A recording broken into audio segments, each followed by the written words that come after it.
हाय दोस्तों, welcome to my YouTube channel Nancy success classes. दोस्तों, मैं आज आप सभी लोगों को पॉलिटी में राष्ट्रीय प्रतीक तथा शासन प्रणाली से संबंधित महत्वपूर्ण पॉलिटी में क्वेश्चन करवाऊंगी। आज का हमारा टॉपिक है कि राष्ट्रीय प्रतीक तथा शासन प्रणाली से संबंधित महत्वपूर्ण क्वेश्चन। तो दोस्तों, हमने यहाँ पे पहला क्वेश्चन लिया है, भारत का राष्ट्रीय पुष्प कौन सा है। भारत का राष्ट्रीय पुष्प कौन सा है। तो देखिए दोस्तों, इन चारों में से इसका राइट आंसर हो जाएगा ऑप्शन नंबर बी, यानी कि कमल।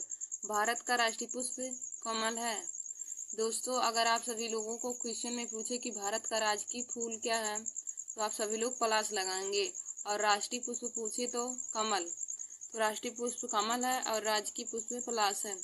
हमारा अगला क्वेश्चन है, भारत शासन द्वारा राजकीय चिन्ह कब से अंगीकृत किया गया था। भारत शासन द्वारा राजकीय चिन्ह कब से अंगीकृत किया गया। तो दोस्तों, इसका राइट आंसर हो जाएगा ऑप्शन नंबर डी, 26 जनवरी 1950 ईस्वी को। 26 जनवरी 1950 ईस्वी को भारत के राजकीय चिन्ह यानी कि अशोक स्तंभ को अंगीकृत किया गया। तो इसका right answer option number D हो जाएगा 26 जनवरी 1950 ईस्वी को। तो इसका right answer option number D 26 जनवरी 1950 ईस्वी को हो जाएगा। हमारा अगला क्वेश्चन है, संपूर्ण राष्ट्रगान का वादन या गायन काल कितना है। राष्ट्रगान का गायन काल कितना है। तो दोस्तों, राष्ट्रीय गान को 52 सेकेंड में गाया जाता है, यानी कि इसका right answer option number C हो जाएगा 52 सेकेंड।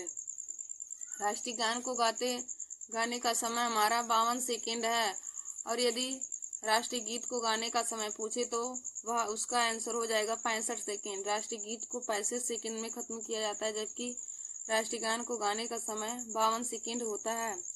हमारा अगला क्वेश्चन है, भारत का राष्ट्रीय पशु क्या है।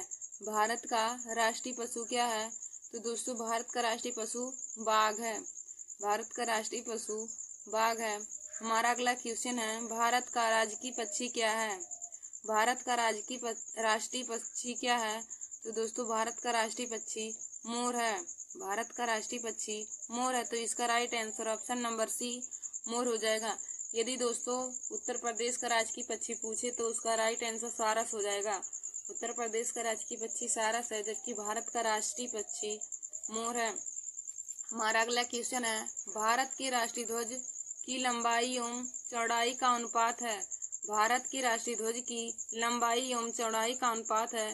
तो दोस्तों, राष्ट्रीय ध्वज की लंबाई तथा चौड़ाई का अनुपात 3:2 है। तो इसका right answer option number B हो जाएगा 3:2। फिर हमारा अगला क्वेश्चन है, भारत के राष्ट्रीय ध्वज में कितनी तीलियां हैं। भारत के राष्ट्रीय ध्वज के चक्र में कितनी तीलियां हैं। तो दोस्तों, इसका right answer option number D हो जाएगा, यानी कि 24 तीलियां। भारत के राष्ट्रीय ध्वज के चक्र में 24 तीलियां हैं। हमारा अगला क्वेश्चन है, भारत के राष्ट्रीय गान के रचयिता कौन है।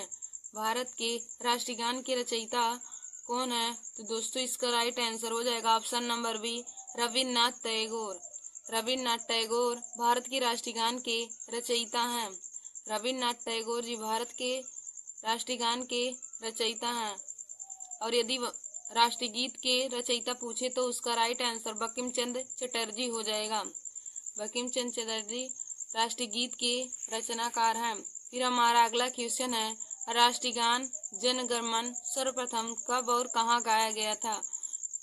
राष्ट्रीय गान सर्वप्रथम कब और कहाँ गाया गया था। तो दोस्तों, राष्ट्रीय गान सर्वप्रथम 27 दिसंबर 1911 ईस्वी को कोलकाता में गाया गया था। राष्ट्रीय गान सर्वप्रथम 27 दिसंबर 1911 को कोलकाता में या कलकत्ता में गाया गया। तो इसका राइट आंसर ऑप्शन नंबर ए हो जाएगा, 1911 ईस्वी में कोलकाता में गाया गया। फिर हमारा अगला क्वेश्चन है, भारत का राष्ट्रीय गीत क्या है। भारत का राष्ट्रीय गीत क्या है। तो दोस्तों, भारत का राष्ट्रीय गीत वंदे मातरम है। भारत का राष्ट्रीय गीत वंदे मातरम है, जिसके लेखक या रचनाकार बंकिम चंद्र चटर्जी हैं। और यदि भारत का राष्ट्रीय गान पूछे तो भारत का राष्ट्रीय गान जन गण मन है, जिसके लेखक रविन्द्रनाथ टैगोर जी हैं। तो इस क्वेश्चन का right answer option number C हो जाएगा, भारत का राष्ट्रीय गीत वंदे मातरम। हमारा अगला क्वेश्चन है, भारत का राष्ट्रीय गीत वंदे मातरम किस ग्रंथ से संकलित है? भारत का राष्ट्रीय गीत वंदे मातरम किस ग्रंथ से संकलित है? तो दोस्तों इसका राइट आंसर हो जाएगा ऑप्शन नंबर सी, आनंद मठ। भारत का राष्ट्रीय गीत वंदे मातरम आनंद मठ से संबंधित है। तो दोस्तों भारत का राष्ट्रीय गीत वंदे मातरम आनंद मठ ग्रंथ से लिया गया है। हमारा अगला क्वेश्चन है, भारत का राष्ट्रीय गीत वंदे मातरम सर्वप्रथम कब गाया गया? भारत का राष्ट्रीय गीत वंदे मातरम सर्वप्रथम कब गाया गया? तो दोस्तों भारत का राष्ट्रीय गीत वंदे मातरम सर्वप्रथम 1896 ईस्वी में गाया गया, यानी कि इसका right answer option number B हो जाएगा। 1896 ईस्वी में 1896 ईस्वी में भारत का राष्ट्रीय गीत वंदे मातरम गाया गया था। फिर हमारा अगला क्वेश्चन है, भारत की राष्ट्रीय प्रतीक में निम्नलिखित में से कौन सा पशु दृष्टिगत नहीं है? भारत की राष्ट्रीय प्रतीक में से कौन सा पशु दृष्टिगत नहीं है? तो दोस्तों इसका राइट आंसर हो जाएगा ऑप्शन नंबर डी, यानी कि हिरन। देखिए दोस्तों 93 का ऑप्शन नंबर डी हो जाएगा हिरन। हिरन भारत के राष्ट्रीय प्रतीक में से पशु की दृष्टि से दृष्टिगत नहीं है। फिर हमारा अगला क्वेश्चन है, भारत के राष्ट्रीय संवत के रूप में मान्यता प्रदान की गई है। भारत की राष्ट्रीय संवत के रूप में मान्यता प्रदान की गई है। तो दोस्तों हमारा राष्ट्रीय संवत शक संवत है। हमारा राष्ट्रीय संवत है भैया, भारत का राष्ट्रीय संवत शक संवत है। तो इसका right answer option number B हो जाएगा शक संवत। फिर हमारा अगला क्वेश्चन है, शक संवत पर आधारित राष्ट्रीय पंचांग का प्रथम मास क्या है? शक संवत पर आधारित राष्ट्रीय पंचांग का प्रथम मास या प्रथम महीना कौन सा है? तो दोस्तों इसका राइट आंसर हो जाएगा ऑप्शन नंबर ए, यानी कि चैत। चैत हमारा शक संवत पर आधारित राष्ट्रीय पंचांग का प्रथम महीना है। फिर हमारा अगला क्वेश्चन है, भारतीय राष्ट्रीय ध्वज में चक्र किसका प्रतीक है? भारतीय राष्ट्रीय ध्वज में चक्र किसका प्रतीक है? तो दोस्तों न्याय का, यानी कि इस क्वेश्चन का right answer option number B हो जाएगा न्याय का।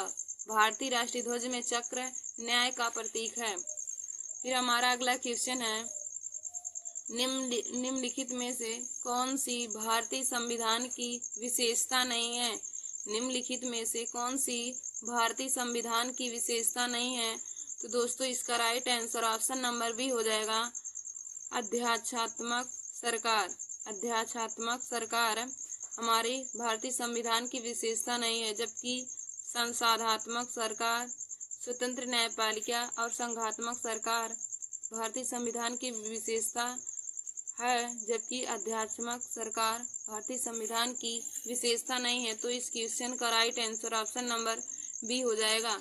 फिर हमारा अगला क्वेश्चन है, राष्ट्रीय पद्धति में समस्त कार्यपालिका की शक्तियां निहित होती है। राष्ट्रीय पद्धति में समस्त कार्यपालिका की शक्तियां निहित होती हैं, यानी कि किसमें समस्त शक्तियां निहित होती है? तो दोस्तों इसका राइट आंसर ऑप्शन नंबर ए हो जाएगा राष्ट्रपति में। राष्ट्रपति में कार्यपालिका की समस्त शक्तियां निहित होती हैं, यानी कि इस क्वेश्चन का राइट आंसर ऑप्शन नंबर ए हो जाएगा राष्ट्रपति में कार्यपालिका की समस्त शक्तियां निहित हो जाएंगी। फिर हमारा अगला क्वेश्चन है, भारत में राजनैतिक सत्ता का प्रमुख स्रोत कौन है? भारत में राजनैतिक सत्ता का प्रमुख स्रोत कौन है? तो दोस्तों इसका राइट आंसर ऑप्शन नंबर ए हो जाएगा, यानी कि जनता। भारत में राजनैतिक सत्ता का प्रमुख स्रोत जनता है। हमारा अगला क्वेश्चन है, भारतीय संविधान कैसा है? भारतीय संविधान कैसा है? तो दोस्तों हमारा भारतीय संविधान अंशतः कठोर व अंशतः लचीला है, यानी कि थोड़ा लचीला और थोड़ा कठोर है। भारत का संविधान थोड़ा लचीला और थोड़ा कठोर है। तो इसका right answer option number D हो जाएगा। फिर हमारा अगला क्वेश्चन है, संविधान सभा द्वारा राष्ट्रीय ध्वज कब स्वीकार किया गया? संविधान सभा द्वारा राष्ट्रीय ध्वज कब स्वीकार किया गया? तो दोस्तों 22 जुलाई 1947 ईस्वी को राष्ट्रीय ध्वज को स्वीकारा गया था। संविधान सभा के द्वारा राष्ट्रीय ध्वज 22 जुलाई 1947 ईस्वी को स्वीकार किया गया था। तो इस क्वेश्चन का right answer option number B हो जाएगा 22 जुलाई 1947 ईस्वी को। 22 जुलाई 1947 ईस्वी को संविधान सभा के द्वारा राष्ट्रीय ध्वज या राष्ट्रीय झंडे को स्वीकार किया गया। फिर हमारा अगला क्वेश्चन है असुमेलित चुनिए, यानी कि जो विकल्प सही नहीं है उसका चयन कीजिए। तो देखिए दोस्तों, इसमें दिया पहला ऑप्शन है राष्ट्रीय पशु, तो भारत का राष्ट्रीय पशु बाघ है। और राष्ट्रीय पक्षी दिया तो राष्ट्रीय पक्षी मोर भी होता, तो यानी कि ये भी सही है। और हमारा ऑप्शन नंबर सी दिया है राष्ट्रीय पुष्प, तो राष्ट्रीय पुष्प कमल होता है, ये भी सही दिया। और राष्ट्रीय गान वंदे मातरम, तो देखिए दोस्तों, राष्ट्रीय गान हमारा वंदे मातरम नहीं होता है, राष्ट्रीय गान हमारा जनगण मन होता है। तो यह ऑप्शन सही नहीं दिया है। वंदे मातरम हमारा राष्ट्रीय गीत है, जबकि यहाँ पे राष्ट्रीय गान की जगह पर दिया है। तो हमारा असुमेलित इसमें ऑप्शन नंबर डी हो जाएगा। तो इस क्वेश्चन का right answer option number D हो जाएगा। फिर हमारा अगला क्वेश्चन है भारत में किस प्रकार की शासन व्यवस्था है। भारत में किस प्रकार की शासन व्यवस्था है। भारत में किस प्रकार की शासन व्यवस्था है। तो दोस्तों, भारत में संसाधनात्मक व्यवस्था है, संसाधनात्मक व्यवस्था है। तो हमारा इस क्वेश्चन का right answer option number B हो जाएगा, संसाधनात्मक व्यवस्था है। हमारा अगला क्वेश्चन है निम्नलिखित में कौन सा राज्य का महत्वपूर्ण तत्व है। निम्नलिखित में कौन सा राज्य का महत्वपूर्ण तत्व है। तो दोस्तों, इसका right answer option number C हो जाएगा, यानी कि संप्रभुता।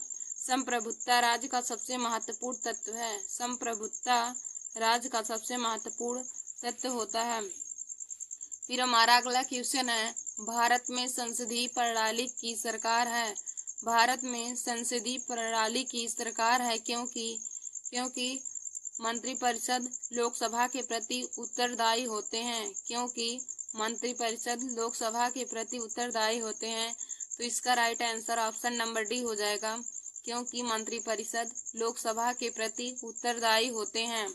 फिर हमारा अगला क्वेश्चन है राष्ट्रपति पद्धति में समस्त कार्यपालिका की शक्तियां निहित होती हैं। राष्ट्रपति पद्धति में समस्त कार्यपालिका की शक्तियां निहित होती है। तो दोस्तों, ऑप्शन नंबर ए इसका राइट आंसर हो जाएगा। राष्ट्रपति में समस्त कार्यपालिका की शक्तियां निहित होती है। तो हमारा राइट आंसर ऑप्शन नंबर ए हो जाएगा, राष्ट्रपति में। फिर हमारा अगला क्वेश्चन है केंद्र सरकार और राज्य सरकारों का प्राधिकार प्राप्त होता है। केंद्र सरकार और राज्य सरकारों का प्राधिकार प्राप्त होता है। तो दोस्तों, इसका राइट आंसर ऑप्शन नंबर ए हो जाएगा, भारतीय संविधान से। भारतीय संविधान से केंद्र सरकार और राज्य सरकारों का प्राधिकार प्राप्त होता है। हमारा राइट आंसर ऑप्शन नंबर ए हो जाएगा, केंद्र सरकार और राज्य सरकारों को प्राधिकार भारतीय संविधान से प्राप्त होता है। फिर हमारा अगला क्वेश्चन है निम्न में से कौन सी एक भारतीय संविधान का दर्शन नहीं है। निम्नलिखित में से एक भारतीय संविधान का दर्शन नहीं है। तो दोस्तों, इसका right answer option number D हो जाएगा, साम्यवादी राज्य। साम्यवादी राज्य भारतीय संविधान का दर्शन नहीं है, जबकि कल्याणकारी राज्य, समाजवादी राज्य और राजनीतिक समानता हमारे भारतीय संविधान का दर्शन है। लेकिन साम्यवादी राज्य भारतीय संविधान का दर्शन नहीं है। तो इसका right answer option number D हो जाएगा, साम्यवादी राज्य। फिर हमारा अगला क्वेश्चन है भारत एक गणतंत्र है जिसमें अंतर्निहित है। भारत एक गणतंत्र है जिसमें अंतर्निहित है। तो इसका राइट आंसर ऑप्शन नंबर ए हो जाएगा, राज्य का अध्यक्ष निर्वाचित होता है। जिसमें राज्य का अध्यक्ष निर्वाचित होता है। तो इसका राइट आंसर ऑप्शन नंबर ए हो जाएगा। फिर हमारा अगला क्वेश्चन है निम्न में से कौन सुशासन की व्यवस्था नहीं है। निम्नलिखित में से कौन सुशासन की विशेषता नहीं है। तो इसका right answer option number D हो जाएगा, लाल फीताशाही। लाल फीताशाही सुशासन की व्यवस्था नहीं हो। तो इसका right answer option number D हो जाएगा। हमारा अगला क्वेश्चन है कल्याणकारी राज्य का उद्देश्य है।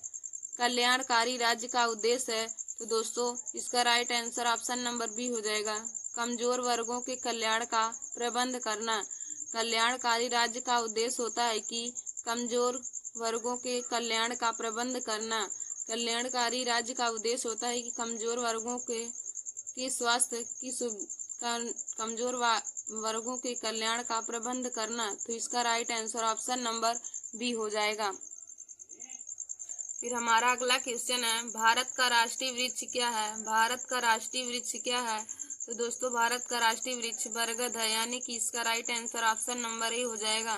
देखिए दोस्तों भारत का राष्ट्रीय वृक्ष बरगद हो जाएगा।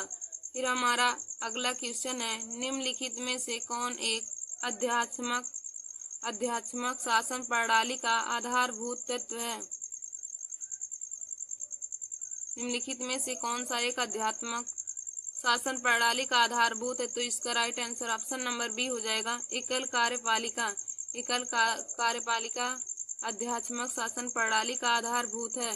फिर हमारा अगला क्वेश्चन है, अध्यात्मक शासन प्रणाली की विशेषता है। तो इसका right answer option number B हो जाएगा, राष्ट्रपति अपने मंत्रिपरिषद का चयन स्वयं करता है।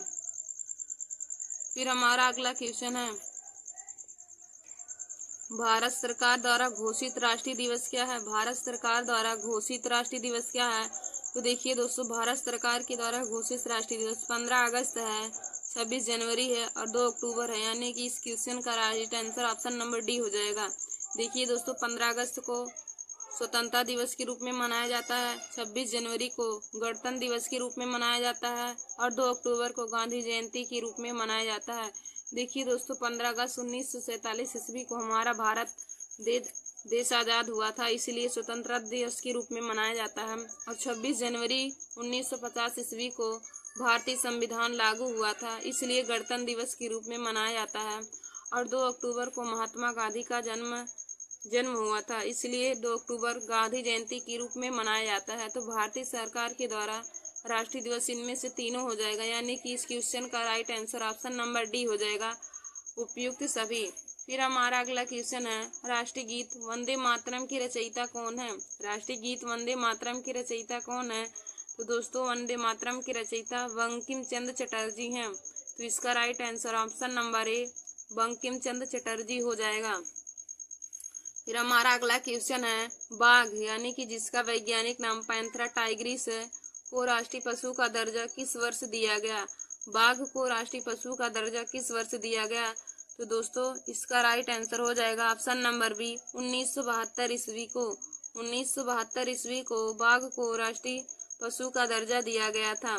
फिर हमारा अगला क्वेश्चन है, हमारा राष्ट्रीय गान एवं राष्ट्रीय गीत को संविधान सभा ने कब स्वीकार किया?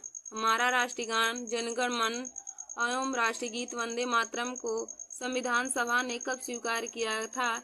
तो दोस्तों संविधान सभा ने राष्ट्रीय गान और राष्ट्रीय गीत को 24 जनवरी 1950 ईस्वी को स्वीकार किया था। 24 जनवरी 1950 ईस्वी को स्वीकार किया था। फिर हमारा आज का लास्ट क्वेश्चन है, हमारा राष्ट्रीय गीत वंदे मातरम जब कलकत्ता अधिवेशन में गाया गया उस समय कांग्रेस के अध्यक्ष से। हमारा राष्ट्रीय गीत वंदे मातरम जब कलकत्ता अधिवेशन में गाया गया उस समय कांग्रेस के अध्यक्ष कौन थे? तो दोस्तों इसका right answer option number C हो जाएगा, रहीम तुल्य सयानी। रहीम तुल्य सयानी भारत के उस समय कलकत्ता अधिवेशन में जब हमारा राष्ट्रीय गीत गाया गया था तो उस समय कांग्रेस के अध्यक्ष रहीम तुल्ला सयानी थे। थैंक यू दोस्तों। ऐसे ही पॉलिटी के और ही इम्पोर्टेंट क्वेश्चन को पाने के लिए आप सभी लोग हमारे YouTube channel Nancy success classes को सब्सक्राइब कर लीजिए और लाइक और शेयर करना ना भूलें। धन्यवाद दोस्तों।